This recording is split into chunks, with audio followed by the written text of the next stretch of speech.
I recently spent 4 days on Carnival's newest cruise ship, the Carnival Firenze. And well, I tried a lot of food. I'm going to show you all the eateries on board. I'm going to show you the food that I had. And I'm going to show you one food item that you should never, ever get on Carnival Cruise Line ever. It's garbage. Carnival Firenze cruise food. Let's talk about it.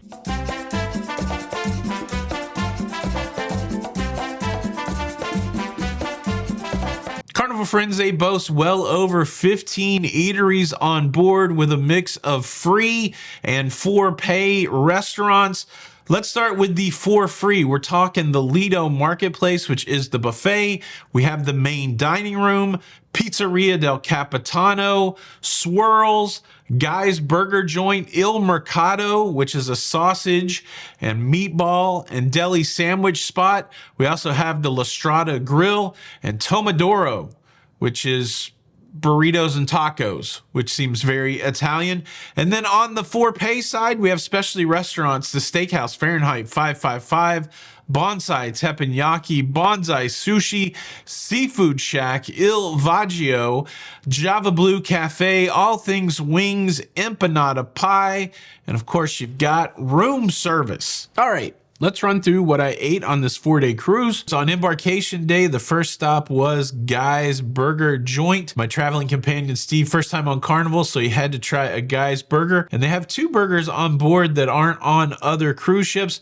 I tried one of them. This is the pepperoni pizza burger. It's a burger smothered with mozzarella cheese, covered with crispy pepperoni, and a big fried cheese stick. This was decadent and it was delicious. Everything that you would want from a Guy's Burger. We got on board around 11:30, had lunch about 12, and by 3 o'clock we were, feeling ourselves for a little bit of a snack, and we made our way to Il Mercato for some of their advertised meatballs and self-serve sausage. Let me tell you this, the meatballs, a bit of a letdown. They were cold, but this grilled Italian sausage was everything that I wanted it to be and more. The fact that it was grab and go made it all that much better. By the time we rolled into the evening, we had decided that we were going to try the buffet. I loaded up on one of my favorites, the pre-made Caesar salad on the Lido Marketplace. Also wanted to get my tomatoes in. These look pretty fresh, and I also picked up some crispy shrimp and maybe a little bit of beef. I can't remember what else. I was there more for the Caesar salad and the tomatoes than anything. Also sampled some sweets from the buffet, got a little vanilla and chocolate mousse. And I don't know what kind of cookies these are, but these are my favorite Carnival cookies,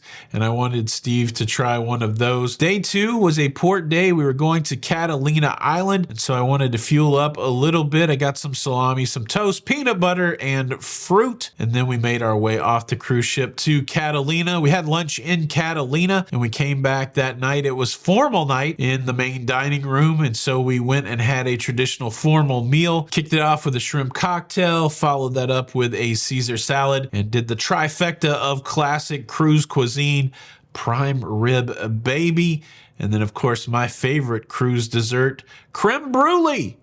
Creme brulee. And well, I wasn't done eating on day 2, and after an unsuccessful session at the blackjack table, I found myself at Pizza del Capitano for a little late night pizza, or in this case, a little misery pizza. Day 3 was another port day. This time we were in Ensenada in Mexico. Skipped breakfast this day because we had an early excursion that included lunch. But when we got back from that long day of excurting, we headed back up to maybe what was our new favorite spot, the Il Mercato, where they had grab and go salad. They also had that wonderful grilled Italian sausage. And it's hard for me to go on a cruise without trying the Reuben. Reuben on Carnival, always delicious. We skipped dinner on night 3 and moved on to day 4, the last day of our cruise, a sea day, which gave us the opportunity to try an eatery that's only open on sea day, La Strada. This food was okay, but the challenge was this eatery is on the side of the cruise ship where the wind blows, and a lot of this food was sitting out 10 or 15 minutes before they started serving it. So really this whole plate of food turned out to be cold. But not to worry, we had our only specialty dining of the cruise that night at Il Vaggio, and this was a $42 experience, which included an appetizer, a salad, an entree, and a dessert. For the appetizer, I was able to share this chicken parmesan, almost like a deconstructed chicken parmesan appetizer. Follow that up with Il Vaggio's version of a Caesar salad. And then I went for the short rib ziti. This was a very rich and delicious dish. And then the big dessert that they have at Il Vaggio is the Mile High Gelato Cake. All in all, I found the variety of food and the food selections to be good on the Carnival Firenze. They suffered from some quality issues, especially food that was sitting out, exposed to the elements. We had several experiences where the food was cold, but you know, it's standard cruise fare. Good variety. One meal I did not mention to you, and it's because it contained an item that you should never eat on any Carnival cruise ship. I'm going to share with you what that one item is, but before I do that, let me quickly invite you to subscribe.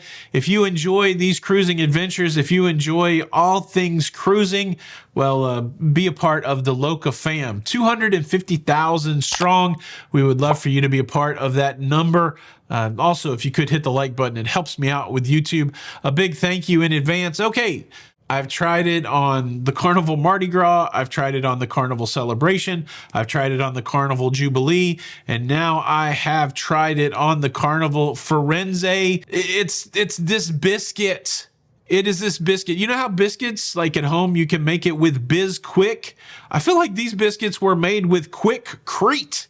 It was the driest, most concrete texture of anything I've ever had, and then the poor gravy on top of it just made the whole experience even sadder. And I'm sad to say it's not an isolated event when it comes to the Carnival Firenze. This biscuit lives at the Breakfast Shack. Interesting, on the Firenze, they have like a lunch chicken shack and a breakfast chicken shack. None of it's called Shack's Big Chicken, but the food is very similar to Shack's Big Chicken. And so this biscuit lurks at Shack's Big Chicken.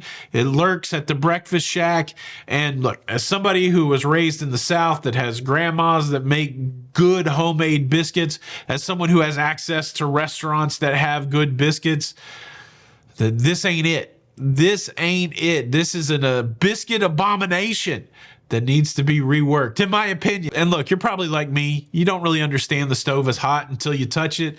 So try this biscuit and let me know what you think. I think you'll regret it, but try this biscuit and let me know what you think. And what do you think about this cruise food on the Carnival Firenze? You enjoying the selection? Do you think it looks good? The appearance? And what do you think about this cruise ship? I did a full walk around cruise ship tour. Make sure you check that one out next. It's going to pop up on the screen. Thanks so much for watching this episode. This is Tony for La Lido Loca, and until the next time, we'll see you on the Lido. Bye.